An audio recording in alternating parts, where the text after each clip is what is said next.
Muy buenos días, tardes o noches. Mi nombre es José Labrador, estudiante del Instituto Universitario Politécnico Santiago Mariño, Extensión Maracay, y curso la carrera de Ingeniería Industrial en el sexto semestre. Para la materia de Mecánica de Fluidos perteneciente a la electiva número 3, presentaré el siguiente experimento de la simulación de un túnel de viento para el estudio de flujos laminares y turbulentos. Primeramente, el régimen de un flujo se define como la geometría de carácter predominante en el flujo, la cual refleja una respuesta transitoria a una presión que pueda sufrir este. Lo que quiere decir que el comportamiento de un fluido en una instalación, bien sea de líquido, agua, tuberías, etc., o de aire, precisada o afectada en sus valores por la presión que se aplica de parte de una bomba o una ventila, la cual aumentará de manera paulatina su movimiento, puede modificar los patrones vectoriales de desplazamiento de las partículas que componen al fluido,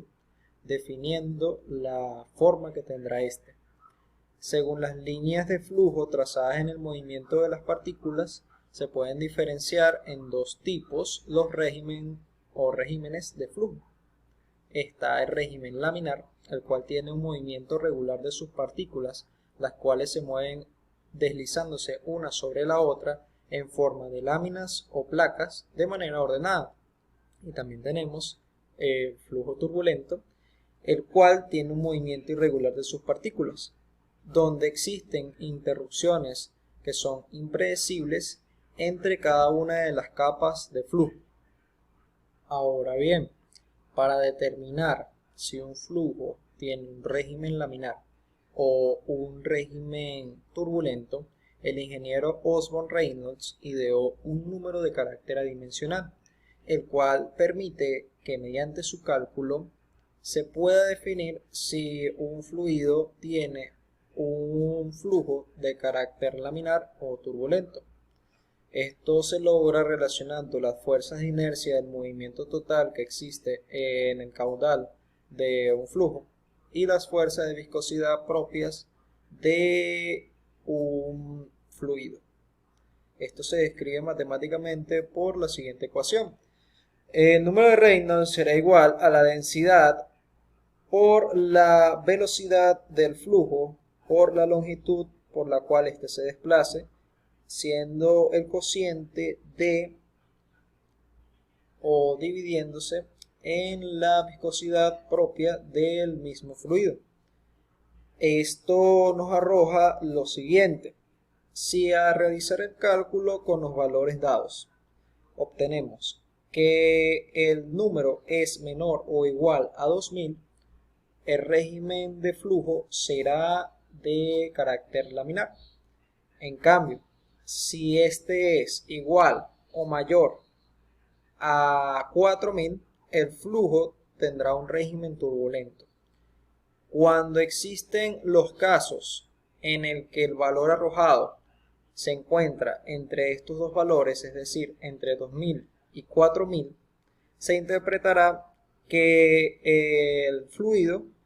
o el flujo está pasando un proceso transicional entre el flujo laminar hacia el flujo turbulento. En este caso, para la realización de nuestro tubo de viento, se tomó en cuenta una simulación utilizando el agua como nuestro fluido, tomando en cuenta que el aire y el agua tienen características muy parecidas y solamente diferencias en cuanto a la velocidad de movimiento del flujo en ambos medios. Para la realización de nuestro experimento utilizamos una canaleta de PVC, una tapa de mantequilla, la cual se pegó en uno de sus extremos, una botella de agua con colorante para alimentos y una conexión neumática PAN 6x1-A.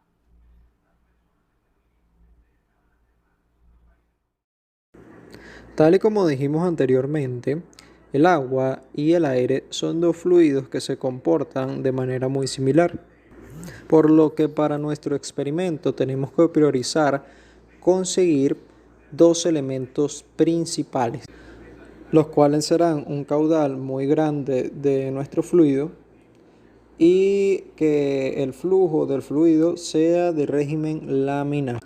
De esta manera utilizaremos una canaleta de PVC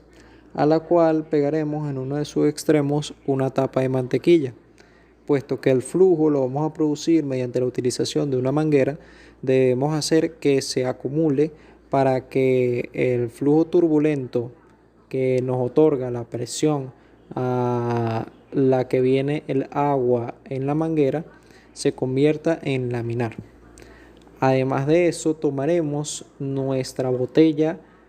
y le llenaremos de agua, a la cual le pondremos entre 2 y 3 gotas de colorante para alimentos. Y haciendo una incisión en la tapa de la botella, meteremos nuestra conexión neumática que tiene alrededor de 6 milímetros de diámetro interno, con la cual representaremos las líneas de flujo en nuestro caudal de agua. Como ya explicamos con el número de Reynolds, este varía en base a la viscosidad que tenga un líquido. Si el líquido es muy viscoso, como por ejemplo la miel, su flujo siempre será de régimen laminar, puesto que el flujo y el caudal de miel siempre será de muy baja velocidad, en comparación, por ejemplo, con el aire o el agua. Asimismo, en esta parte podemos notar el parámetro de longitud característica que tendrá la piedra que está haciendo de obstáculo para nuestro caudal, apreciando que según avanzamos o avanza el flujo del agua alrededor de la piedra, este pasa de tener un régimen laminar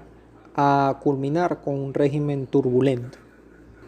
Por lo que si quisiéramos calcular el número de Reynolds en el inicio o los primeros centímetros o milímetros de la piedra en la cual ella tiene contacto con el flujo laminar, obtendríamos un resultado menor o igual a 2000 en el número de Reynolds. Sin embargo, si evaluamos la longitud total de la piedra o la superficie total de la piedra por la que se desplaza el agua, obtendríamos un número de Reynolds igual o mayor a 4000, por lo que sería la denominación de nuestro régimen turbulento.